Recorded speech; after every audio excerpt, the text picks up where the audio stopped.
Pokemon is a franchise that's come a very long way over the years. A lot's changed since way back in 1996, obviously in terms of graphics and mechanics, but also with regards to Pokemon designs. Many believe this is a bad thing, but I'm personally of the opinion that every generation has done some amazing things with the new Pokemon. To honor this, I've decided to start a new series on my channel where I count down the top 10 Pokemon from each region, starting with Kanto and eventually ending with Alola. Also, as a quick disclaimer before we get into the actual countdown, starter Pokemon are not going to be considered in these videos because to me starters are a completely different animal, and I think it actually makes more sense to count down the starters against themselves in an entirely separate video. But I digress, here are my top 10 Pokemon that were introduced in Generation 1. Number 10. Eevee. Obviously Eevee is far from the strongest Pokemon, but it's got a lot of good things going for it outside of that. Besides being really cute in general, it's got a surprisingly simple design and color scheme that just works. Also, to me Eevee has always been a symbol of variety and evolution. It's often been stated that Eevee's many evolutions embody the spirit of choice in the Pokemon games, and many argue that it's the most suited as mascot for the Pokemon franchise behind Pikachu, which is why it's number 10 on my list. Number 9. Lapras. This one kinda hurts my heart because Lapras is such an awesome Pokemon that means so much to me, having it at number 9 kinda sucks. Nonetheless, Lapras is one of the original bulky water types and gets access to excellent stab moves in Ice Beam, Scald, Hydro Pump, Surf, and more. Traditionally, Lapras has struggled a little bit when it comes to competitive play, but for in-game battles it's a beast. It's also based off the Loch Ness Monster, which makes it very cool conceptually as well. It's for all these reasons that I've got Lapras at number 9. Number 8. Dragonite.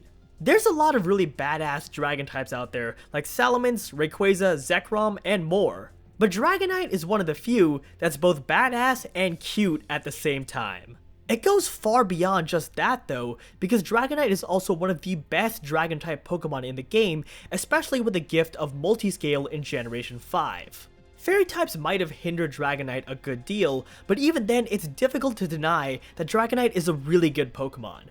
When usefulness, cuteness, and epicness all come together, you get Dragonite, and it's not without reason that this Pokemon is a fan favorite. Number 7. Articuno. Articuno's fate is a rather sad one, because despite having excellent special bulk, it's 4 times weak to rock-type moves and somewhat lacking in move pool. But that doesn't take away from how cool Articuno's concept and design are. Articuno is supposedly based partly on a Central American bird, and partly on a mythical Persian creature. Also, much like Eevee, its colors are really simple, but they just work really well. Articuno is a legendary that's unfortunately overlooked a lot, and yet when you really take a close look at it, it's got quite a few great qualities that make it an awesome Pokemon. Number 6. Mewtwo. Let's get one thing out of the way right off the bat. Mewtwo is one of the strongest Pokemon in history, especially with its Mega Evolutions. Mega Mewtwo Y might be a little redundant, but Mega Mewtwo X gives Mewtwo a completely different stat spread and way more options that make it a massive and unpredictable threat. Also, the lore behind Mewtwo is really cool. It's the product of scientists tampering with the DNA of a pregnant Mew's embryo, and after many horrific experiments at the Pokemon Mansion of Cinnabar Island, it grew vicious and powerful, morphing into the legend that we all know today. Mewtwo's rather dark backstory, along with its sheer power and excellent design, make it one of the greatest legendaries of all time, and there's no doubt it deserves a high spot on this countdown. Number 5. Arcanine. To begin with, Arcanine has one of the best designs from a Gen 1 Pokemon, period. It's always been difficult for me to put a finger on it, but there's just something about this Pokemon. Not to mention, Arcanine has so much variety in its stats and the many different roles it can play in battle. With physical attack being its highest stat, you can run an offensive Life Orb set with moves like Flare Blitz, Extreme Speed, and more. Or you could go the other way around and run a physically defensive set with Morning Sun and a status move. Arcanine is a Pokemon that embodies variety and is rather unique as one of the first physical-oriented fire types, which makes it a one-of-a-kind Pokemon. And that's exactly why it's number 5 on this countdown. Number 4. Zapdos. Zapdos has always been my personal favorite of the legendary birds for a lot of different reasons. Like Arcanine, it can play a lot of different roles in battle, but where it has a slight edge in my opinion is in terms of design and lore. Between its spiked feathers, exaggerated beak, and yellow and black color scheme, Zapdos represents the electric type as well as any other Pokemon in the game. It's also got very interesting origins, as supposedly Zapdos is based off the Native American Thunderbird, a spirit of thunder, lightning, and rain in the form of a giant bird. Zapdos is a Pokemon that has everything going for it, from usefulness to variety to design and lore, which should make it no surprise that Zapdos is number 4. Number 3. Mew. It's been said before that humans love that which they cannot obtain, and Mew is no exception. As a young kid, hearing about this legendary Pokemon called Mew, but not being able to get my hands on it only made me romanticize it even more. But it's not just the mystery of Mew, since this Pokemon has a lot more going for it. First of all, it can learn every single TM in the game and has base 100 stats all across the board, which gives it a ridiculous amount of options. Secondly, Mew is easily one of the cutest Pokemon of all time, and that's not something you would usually say about an epic legendary Pokemon. Not to mention, there's a lot of interesting lore behind Mew as well, with its connection to Mewtwo.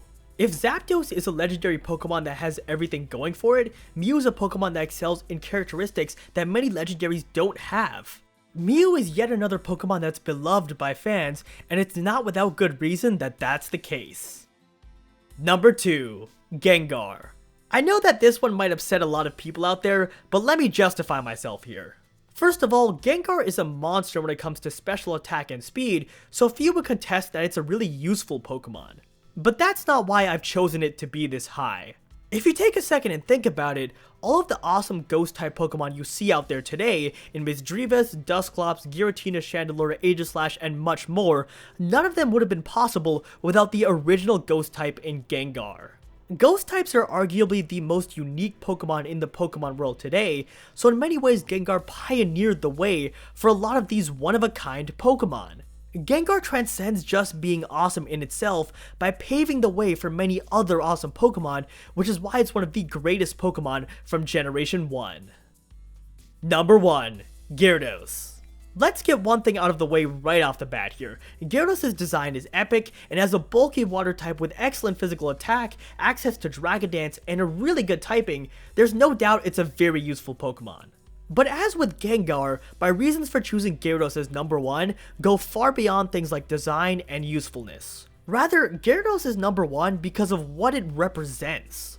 The idea of the weakest Pokemon in Magikarp, completely useless and powerless at first, becoming a beast through training and hard work is not only the pinnacle of Pokemon, but life in general if you ask me.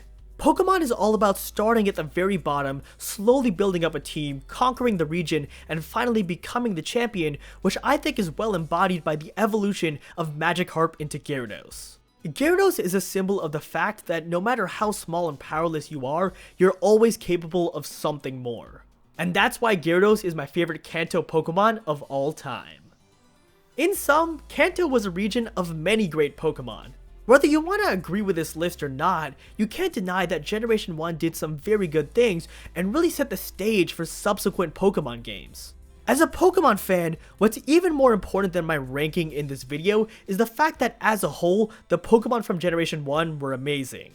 And no matter how many years go by from 1996, that'll never change.